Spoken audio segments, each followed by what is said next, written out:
उम्मीद है आपको हमारी आज की कहानी भी पसंद आएगी। तो आइए शुरू करते हैं अपनी आज की कहानी। मेरी सुहागरात हवाई जहाज में हुई थी। शादी के बाद मैं रुखसत होकर लाहौर से कराची हवाई जहाज से अपने ससुराल जा रही थी। मेरा शौहर घर जाने तक इंतजार नहीं कर सकता था, इसलिए वह बेकाबू होकर मेरे साथ हवाई जहाज में ही उसने मेरे साथ। हम जमीन से पता नहीं कितने हजार फीट बुलंदी पर थे जब मेरे खूबसूरत खूबरू नौजवान शौहर ने मुझे कहा कि वो जो सामने छोटा सा कमरा नजर आ रहा है ना, चलो उधर चलते हैं। मैंने कहा कि वो तो बाथरूम है। कहने लगा कि हाँ, तुम्हें बाथरूम नहीं जाना। मैंने कहा कि नहीं, मैं तो अभी थोड़ी देर पहले गई थी। उसने कहा कि अच्छा, तो तुम जरा दोबारा जाओ। मैंने कहा कि क्यों? तो उसने कहा कि बताता हूँ, और दरवाजा लॉक नहीं करना। मैंने कहा ठीक है, क्योंकि मैं उसकी बात क्यों ना मानती, वो मेरा शौहर था और अभी हमारी जिंदगी शुरू हुई थी। मैं उस बाथरूम में चली गई और मैंने दरवाजा लॉक नहीं किया। थोड़ी देर के बाद दरवाजे में हलचल हुई और जो शख्स अंदर दाखिल हुआ उसे देखकर मेरे कदमों के नीचे से जमीन निकल गई। अब मैं वहां से नहीं भाग सकती थी क्योंकि उसने दरवाजा लॉक कर दिया था। मेरा नाम मरियम है और मैं अपने माँ बाप की इकलौती बेटी थी। मेरे माँ बाप चाहते थे कि वह मेरी शादी बहुत अच्छी जगह पर करवाएं।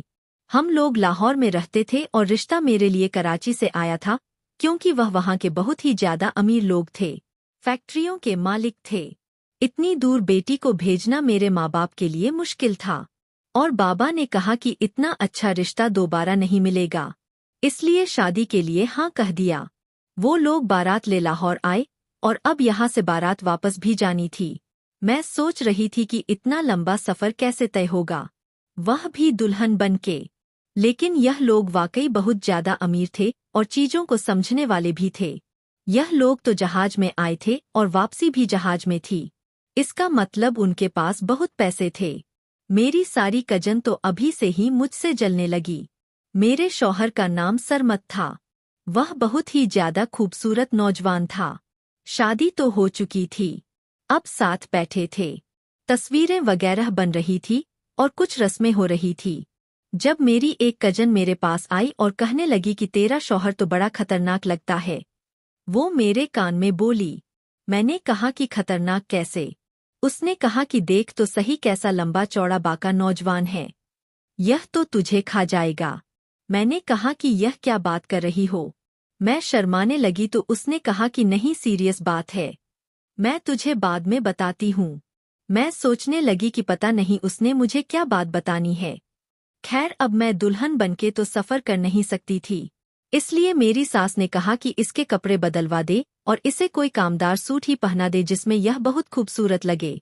लेकिन दुल्हन के कपड़े बदलवा दे क्योंकि सफर है और ऐसे अजीब भी लगता है। हम प्लेन में जाएंगे तो बुरा लगेगा, फिर वहां जाके हम इसको दोबारा तैयार करवा देंगे। मैंने शुक्र अदा किया कि चलो उनको इतना ख्याल तो आया, वरना मैं दुल्हन बनके प्लेन में बैठती हुई कैसी लगती। लगना तो मैंने अभी भी दुल्हन ही था।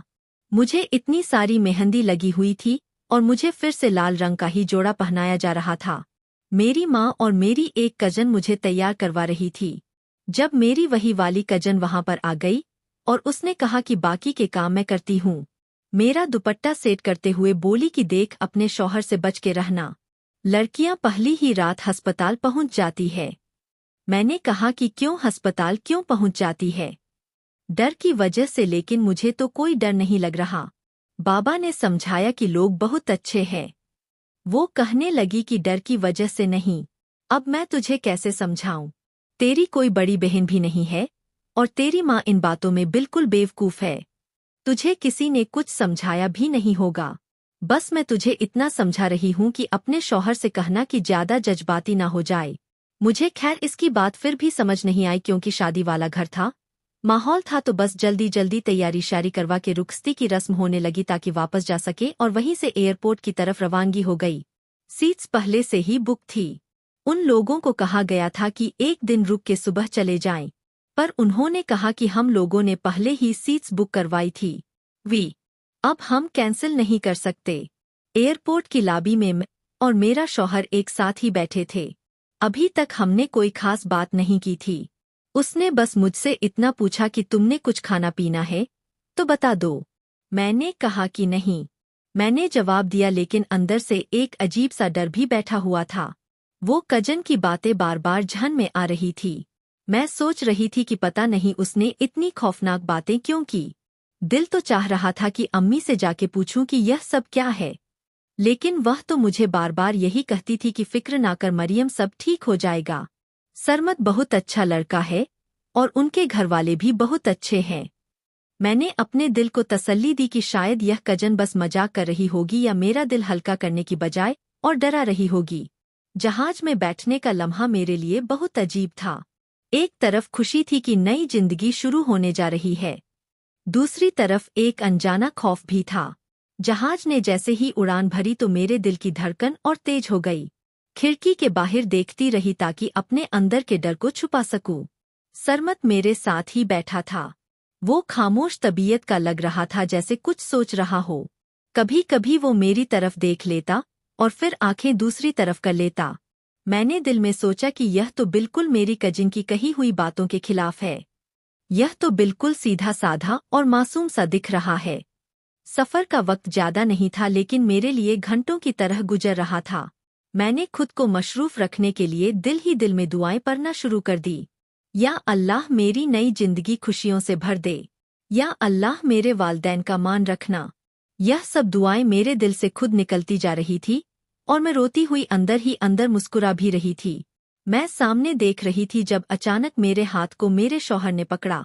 मेरा हाथ सीट की साइड पर रखा हुआ था और उसका हाथ भी उसी तरफ था। उसने मेरे हाथ को पकड़कर बहुत जोर से दबोच लिया। मैंने हैरान होकर देखा तो कहने लगा कि क्या हो गया, हाथ ही तो पकड़ा है तुम्हारा, और देखो यूं तो आज हमारी सुहाग रात थी, लेकिन जब तक हम घर पहुंचेंगे तब तक सुबह हो चुकी होगी। जाकर सब लोग सो जाएंगे, आराम करेंगे, उसके बाद तुम्हें दोबारा तैयार किया जाएगा और फिर कहीं तुम मेरे हाथ आओगी। जब उसने कहा कि तुम मेरे हाथ आओगी तो मुझे अजीब सा महसूस हुआ। मैं शर्माने लगी तो उसने कहा कि तुम शर्माती हुई बहुत अच्छी लग रही हो, लेकिन ज्यादा शर्माने की जरूरत नहीं है, क्योंकि कभी कभी शर्मे वक्त निकल जाता है और खूबसूरत लम्हे खराब हो जाते हैं। मैंने कहा कि मैं आपकी बात का मतलब नहीं समझी। उसने कहा कि देखो, मैं एक बड़ा ही एडवेंचरस किस्म का आदमी हूँ। मैंने जिंदगी में बहुत कुछ किया है। तुम मेरे साथ रहोगी ना तो तुम्हें पता चल जाएगा, क्यों ना हम कोई ऐसा काम करें जो हम दोनों को हमेशा याद रहे। मैंने कहा कि ऐसा काम? उसने कहा कि सोचो, कभी किसी ने हवाई जहाज में सुहागरात मनाई है क्या? मैंने कहा कि कैसे, ऐसे कैसे हो सकता है? उसने कहा कि होने को क्या नहीं हो सकता। यह बड़ा ही एडवेंचरस होगा और हमें हमेशा याद रहेगा।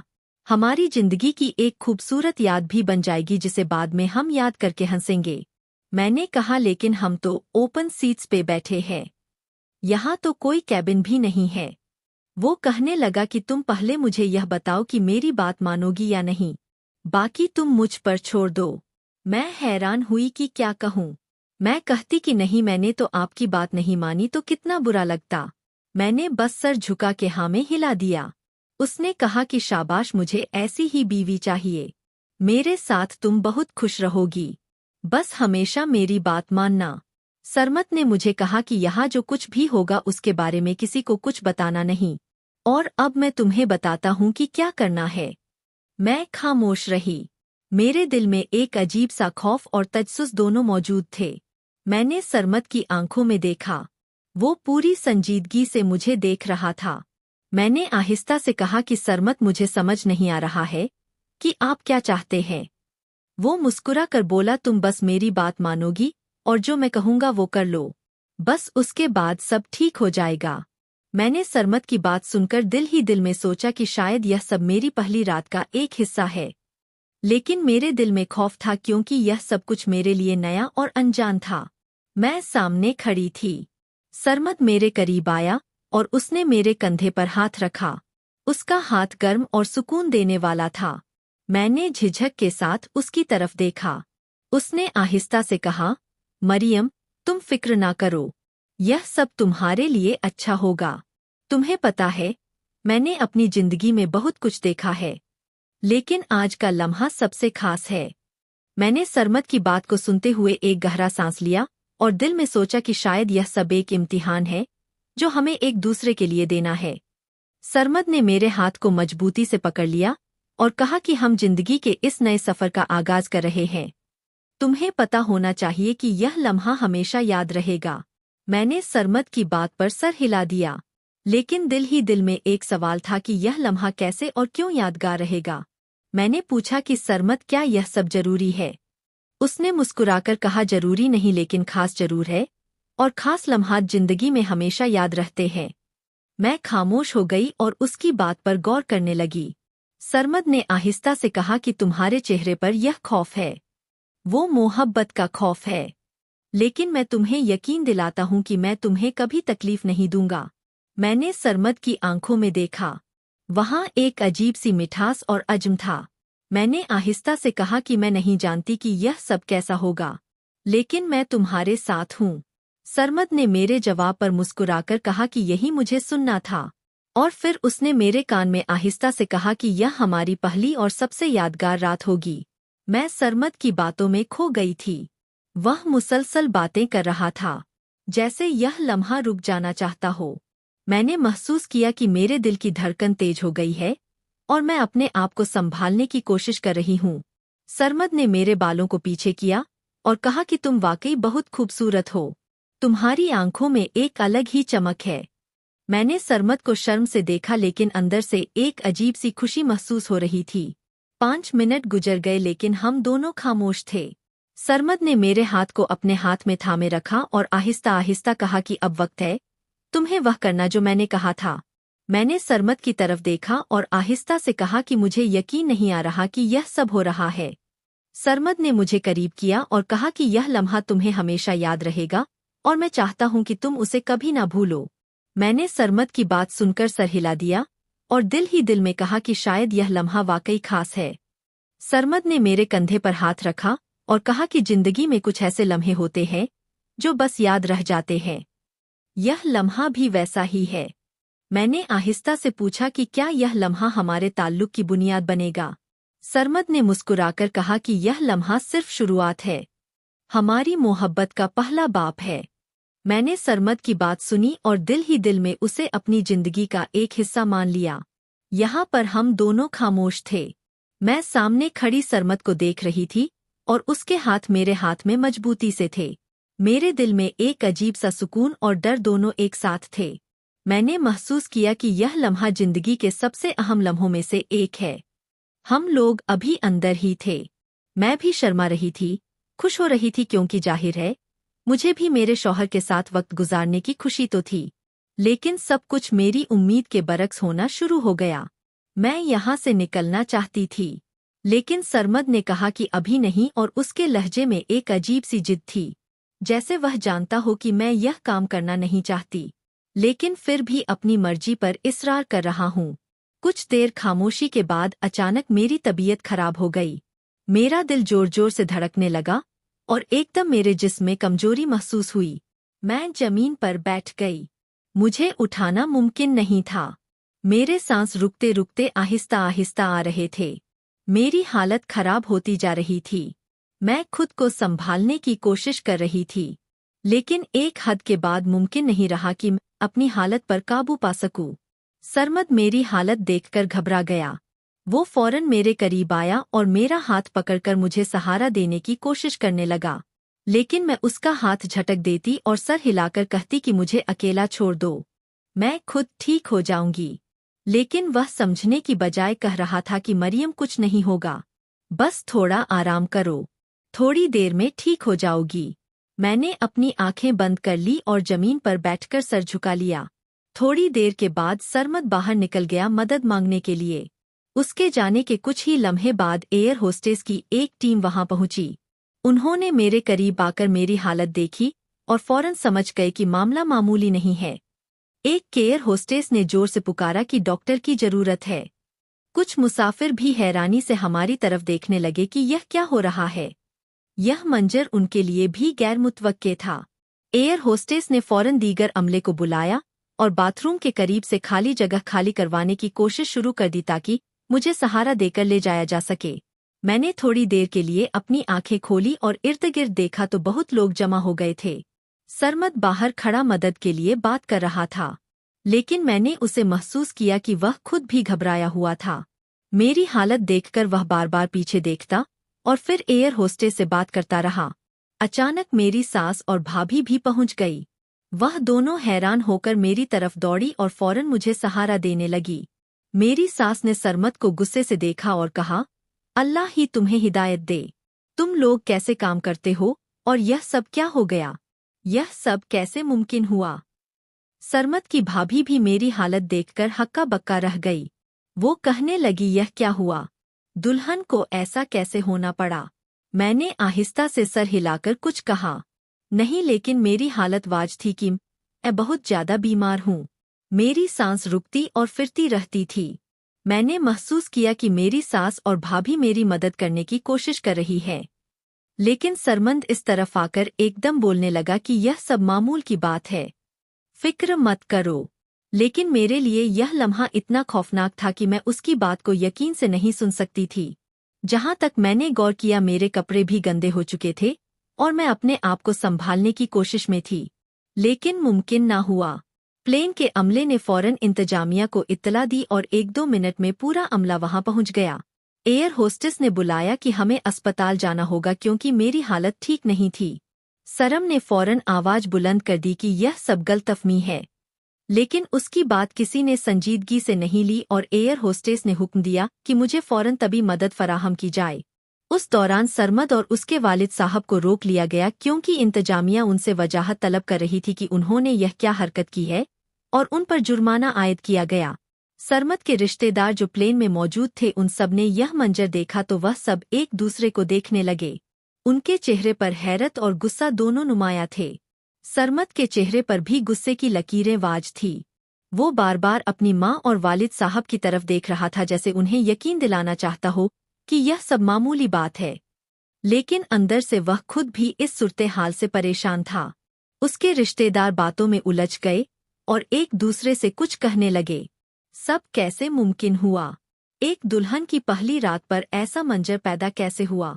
यह सबके लिए एक ब्रेकिंग न्यूज बन गया था। एयर होस्टेस ने मुझे फौरन एक व्हील चेयर पर बिठाया और सरमद को अस्पताल जाने की इजाजत देने से पहले उससे कई सवालात किए। मुझे बामुश्किल वहां से उठाकर बिठाया गया, लेकिन मैं जमीन पर बैठकर बेहाल सी रह गई। सरमद और उसके वालिद साहब एयरपोर्ट के एक तरफ खड़े होकर इंतजामिया से बातें कर रहे थे। मुझे अपनी हालत पर ज्यादा ध्यान नहीं था। मैं बस एक बात सोच रही थी कि शायद यह रात मेरी जिंदगी का सबसे मुश्किल लम्हा बन चुकी है और मैं इससे निकलने के लिए अपनी पूरी कोशिश करूंगी। यहाँ तक कि प्लेन लैंड हुआ और फौरी तौर पर मुझे अस्पताल मुंतकिल कर दिया गया। सरमद और उसके वालिद को रोक लिया गया और उनसे तफसील पूछी जा रही थी। इंतजामिया की नज़र में यह मामला संगीन था और उनके ऊपर फाइन भी लगाया गया था।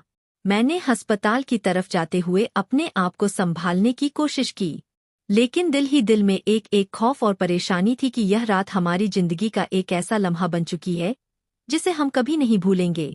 अस्पताल वाले भी मेरी सास को बातें सुनाने लगे कि आपका बेटा जंगली है, उसे आपने कोई तमीज नहीं सिखाई, क्या हाल कर दिया लड़की का पहली ही रात में, यह सब कैसे हो गया?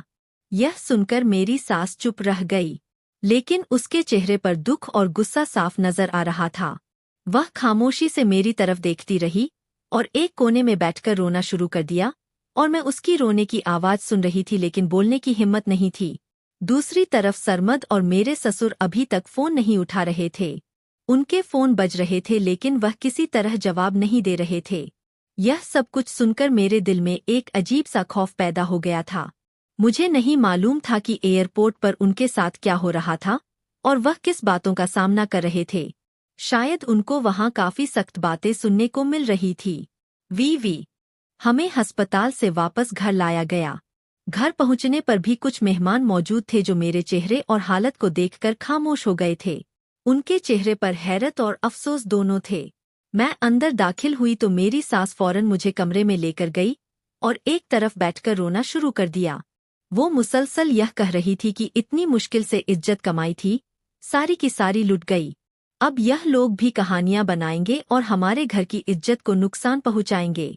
उसके अल्फाज मेरे दिल पर एक बोझ की तरह गिरते जा रहे थे। मैं खामोश रही लेकिन अंदर से एक गहरा दर्द महसूस कर रही थी। मेरी सास ने सरमत की बात करते हुए कहा कि अस्पताल में डॉक्टर ने भी बहुत बातें की है और कहा कि यह सब तुम्हारी वजह से हुआ है। मैं हैरान रह गई। मैंने आहिस्ता से कहा कि इसमें मेरा क्या कसूर है? तो उसने सख्त लहजे में कहा, क्यों तुम्हारा कसूर नहीं है? मर्द तो ऐसे ही होते हैं, गलत बातें करती रहती है। लेकिन औरतों का काम होता है कि उन्हें मना करना चाहिए। तुमने उसको यह नहीं कहा कि घर जाकर यह काम कर लेना। यह सुनकर मेरा दिल घबराने लगा। मैंने कहा था लेकिन मेरी बात नहीं मानी गई। मेरी सास ने सरमत के रवैया पर तनकीद करते हुए कहा कि यह सरमत इसी तरह का है, उसके साथ रहना है ना, तो यह सब करना पड़ेगा। अगर अल्लाह मियाँ की गाय बनी रहोगी ना, तो बार बार अस्पताल जाना पड़ेगा। मैं यह बात सुनकर अंदर ही अंदर डर गई, लेकिन वह मेरी हालत पर बिल्कुल रहम नहीं कर रही थी। उन्होंने मुझे ऐसे अल्फाज कहे कि खामोश रह गई। मेरी आंखों में आंसू आ गए, लेकिन मैं कुछ बोल ना सकी। मैं एक दिन की दुल्हन थी, ऊपर से मेरे साथ यह हादसा हुआ था और उसका बोझ मेरी बर्दाश्त से ज्यादा था। कम से कम मुझे कोई तसल्ली ही दे देता, लेकिन वहाँ कोई भी ऐसा शख्स नहीं था जो मुझे सुकून दे। कुछ देर बाद मेरे लिए दूध का गिलास भिजवा दिया गया। मेरी ननंद मेरे पास आकर बैठ गई। उसने मेरी तरफ मुस्कुरा कर देखा और कहा कि हमारे घर में दुल्हन को अकेला नहीं छोड़ते। कहती है, उसके पीछे भूत लग जाते हैं, इसलिए आज मैं आपके पास हो जाऊंगी। मैंने उसकी बात सुनकर हल्की सी मुस्कुराहट दी, लेकिन दिल ही दिल में एक अजीब सा गम था। मैंने कहा, तुम्हारे भाई नहीं आए? वो कहने लगी कि वह तो अभी तक नहीं आए। वो लोग रात के किसी वक्त आए लेकिन सरमत को मेरे कमरे में नहीं भेजा गया। यह सुनकर मेरा दिल और भी भारी हो गया। मेरी क्या हालत थी मैं ही जानती थी। एक तो मेरे साथ यह हादसा हुआ, ऊपर से मेरा कोई अपना भी मेरे साथ नहीं था। कोई तसल्ली देने वाला नहीं था। सब लोग बातें करने वाले ही थे और बातें कर भी रहे थे। यहाँ तक कि कुछ लोग कहने लगे कि यह लड़की खुद ही उसकी वजह बनी होगी। अगर औरत खुद ना चाहे कुछ भी नहीं हो सकता। यह सुनकर मेरे दिल पर एक और धचका लगा। मैं खामोशी से अपनी आंखें बंद कर लेती और एक गहरी सांस लेती रही। मेरी सास के चेहरे पर गम और मायूसी साफ नजर आ रही थी और वह कह रही थी कि आपको कोई पढ़ी लिखी लड़की लानी चाहिए थी। अब पता नहीं कैसी लड़की उठा के ले आई है। उसने तो इतने ही दिन में आप लोगों को माशरे में जलील करके रख दिया है। आगे पता नहीं क्या होगा। यह सुनकर मेरा दिल और भी भारी हो गया और मैं खामोशी से अपने कमरे के एक कोने में बैठकर सोचने लगी कि शायद मेरी जिंदगी का यह पहला दिन ही सबसे मुश्किल दिन बन गया है। सरमत मेरे कमरे में जब आया तो ऐसे लगता था कि उसे कोई परवाह ही नहीं है। उसने मुझसे कुछ पूछा ही नहीं और सीधा पूछा कि कब तक ठीक हो जाओगी। मैं हैरान हो गई। मैंने आहिस्ता से कहा कि मुझे नहीं पता। डॉक्टर कह रही थी 1 हफ्ता लगेगा। उसने बगैर किसी जज्बात के कहा 1 हफ्ता। फिर मैं एक काम करता हूँ, मेरे दोस्तों ने मेरी शादी की खुशी में पार्टी रखी है, मैं वहीं चला जाता हूँ। उधर ही रह लूंगा कुछ दिन। जब तुम ठीक हो जाओगी तो आ जाऊंगा। मैंने उसकी बात सुनकर आहिस्ता से कहा कि मेरी ऐसी हालत में आप मुझे छोड़ के जाएंगे? सब घर वाले मुझे बातें सुना रहे थे। यह सब कुछ तो आपकी वजह से हुआ है। वो हंसकर बोला कि मेरी वजह से हुआ है? क्या मैं तुम्हें जबरदस्ती ले गया था? वहां तुम भी तो मेरे साथ गई थी। उस वक्त तुम बड़ी खुश हो रही थी। अब तुमने सब कुछ मुझ पर डाल दिया है। मैं हैरान रह गई कि किस किस्म का आदमी था, किस तरह की बातें कर रहा था। मेरे साथ इतना बुरा हुआ वह भी उसकी वजह से। लेकिन मेरा ख्याल करने की बजाय मुझे यह महसूस करा रहा था कि जैसे मैं सिर्फ एक ही काम के लिए हूँ, और क्योंकि अभी यह काम नहीं हो सकता तो मेरे साथ भी नहीं रहेगा। और साथ ही मुझे डांट भी रहा था कि सिर्फ मर्द ही ऐसे नहीं होते हैं, तुम औरतें भी किसी से कम नहीं हो। तुम्हें भी शादी की बहुत खुशी चढ़ी हुई थी। यही होती है शादी, इसी को शादी कहते हैं। वी अब बैठ के भुगतो इस शादी को। सरमद ने यह कहकर कमरे से निकलने की कोशिश की, लेकिन उसकी आवाज में एक अजीब सी सख्ती थी। मैं वहां बेबसी से बैठ गई। आंखों में आंसू भर आए। मैं खामोशी से रोने लगी। मुझे लगा जैसे मेरी पूरी दुनिया उजड़ गई है। मेरा दिल टूट चुका था। मैंने अपने आप को संभालने की कोशिश की, लेकिन हर सांस के साथ दर्द बढ़ता जा रहा था। मैं रोती रही और सरमा चुपचाप कमरे से निकल गया। कुछ देर बाद मेरे मोबाइल पर मेरी माँ का कॉल आया। मैंने फ़ोन उठाया, लेकिन बात शुरू होते ही मेरी आवाज़ कांपने लगी। मैं बस रोने लगी। माँ ने मेरी हालत पे समझ लिया कि कुछ गलत है। उसने आहिस्ता से कहा कि बेटा, कोई बात नहीं, हम भी आएंगे। हम कोई गरीब थोड़ी है। हम भी जहाज में बैठ के आ जाएंगे। जब हमारा दिल करेगा अपनी बेटी से मिलने के लिए आएंगे। मैंने आंसू बहाते हुए कुछ कहा नहीं, सिर्फ सर हिला दिया, क्योंकि मैं उस वक्त बोलने की हालत में नहीं थी। बस फिर ऐसे ही हमारी जिंदगी की शुरुआत हुई, तो उसके बाद कुछ अच्छा कहाँ होना था। वलीमा भी कैंसिल हो गया। रिश्तेदार भी बातें करते ताने देते चले गए। मेरी सास भी मेरे खिलाफ हो गई और सरमत की वालदैन भी मेरे खिलाफ हो गए, क्योंकि जिसके दिल में मेरे लिए एहसास नहीं था। मैं उससे क्या ही मोहब्बत करती रही थी, लेकिन उसकी बातें और रवैया मेरे दिल को और भी जख्मी कर रहा था। मैं रात भर जागती रही और सोचती रही कि मेरी जिंदगी का पहला दिन ही मेरे लिए एक तवील और कठिन इम्तिहान बन गया है। सरमंद ने कहा था उसे एडवेंचरस लाइफ पसंद है।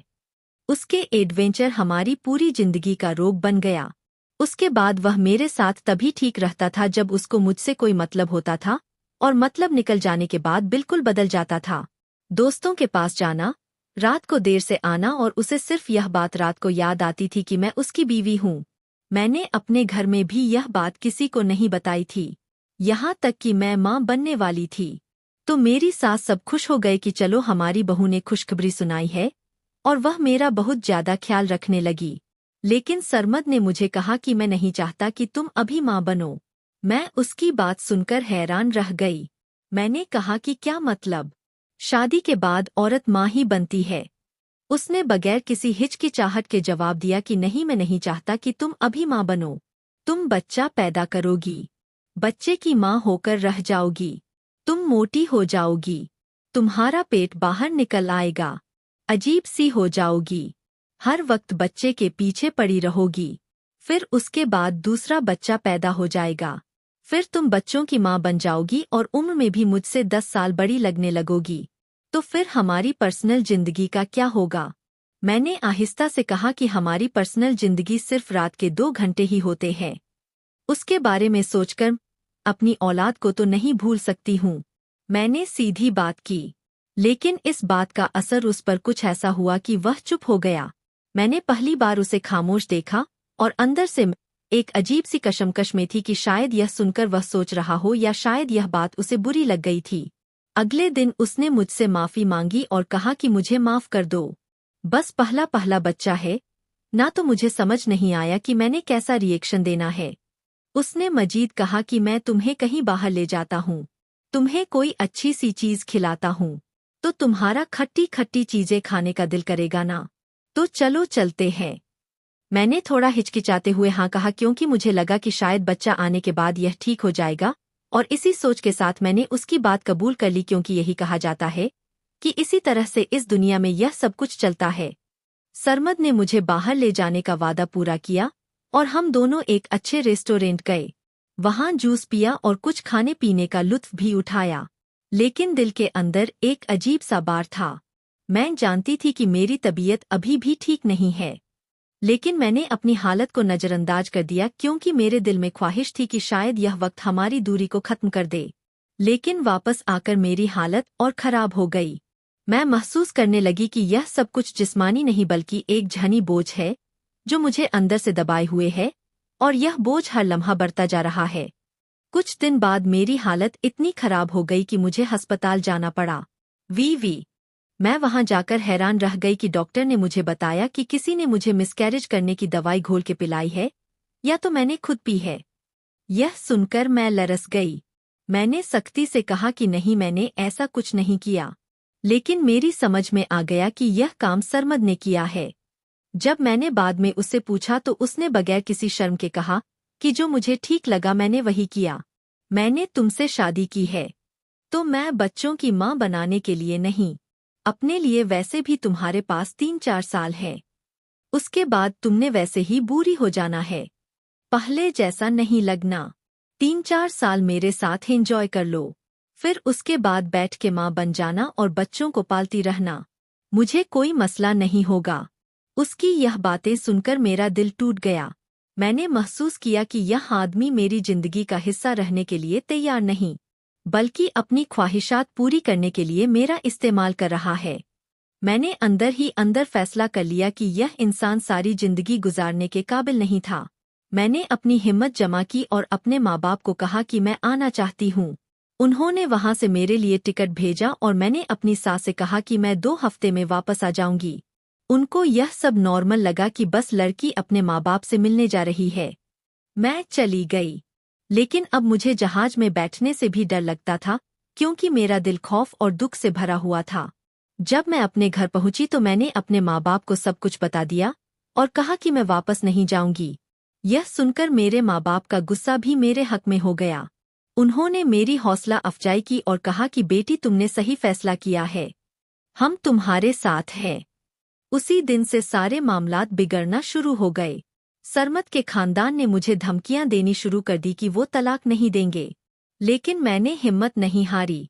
मैंने खुला का केस कर दिया और अदालत ने मेरे हक में फैसला दे दिया और यह बुरा आदमी मेरी जिंदगी से निकल गया। आज मैं यह बात दिल से कहना चाहती हूँ कि बेटियों की शादी देखभाल के करें, सिर्फ पैसा और शक्ल ना देखें, बल्कि यह भी देखें कि इंसान अच्छा है या नहीं, क्योंकि एक अच्छा इंसान सिर्फ खूबसूरती या दौलत से नहीं पहचाना जाता, बल्कि उसके किरदार से पहचाना जाता है, और यह किरदार ही एक खुशगवार जिंदगी की बुनियाद होता है। मैं चाहती हूँ कि मेरी कहानी दूसरी लड़कियों के लिए एक सबक बने, ताकि वह अपनी जिंदगी के फैसले सोच समझ कर करें और कभी भी सिर्फ दूसरों के कहने पर अपनी खुशी कुर्बान ना करें, क्योंकि शादी एक मुकद्दस रिश्ता है जिसमें मोहब्बत, एहतराम और यकीन की बुनियाद होनी चाहिए, ना कि खौफ और जबरदस्ती की।